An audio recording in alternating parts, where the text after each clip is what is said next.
রাসূল সাল্লাল্লাহু আলাইহি ওয়াসাল্লামের লিডারশিপটা ছিল এথিক্যাল লিডারশিপ, কিন্তু এইটার অনেক বড় ক্রাইসিস আমাদের সমাজে, আমাদের নেতৃত্বের মাঝে। কি বলেন?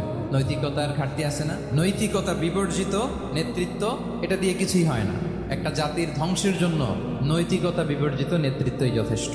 আমানতদারিতা, সততা, অনেস্টি, ট্রাস্টওয়ার্দিনেস, এটা অনেক জরুরি নেতৃত্বের জন্য। নেতা হতে চাইলে তাকে আমানতদার হইতে হবে। যদি একজন ট্রু লিডার কেউ হতে চায়, তার মধ্যে আমানতদারিতা চাই। কি চাই? আমানতদার, তাহলে ইন্টিগ্রিটি। মজার ব্যাপার হচ্ছে, মক্কার কুরাইশরা, মক্কার লোকেরা রাসূল সাল্লাল্লাহু আলাইহি ওয়াসাল্লামের কাছে এসে আমানতের সম্পদ গচ্ছিত রাখতো। আবু জাহেলের কাছে রাখতো না, উতবা, শাইবা, ওয়ালিদ ইবনে মুগিরা, কারো কাছে রাখতো না। খেয়াল করে দেখেন, দল করে আবু জাহেলের, দল করে কার, কিন্তু আমানত রাখে কার বাসায়? কি অবাক করা কাণ্ড না? কর্মী হচ্ছে আবু জাহেলের, কিন্তু আমানতের সম্পদ রাখে কার কাছে?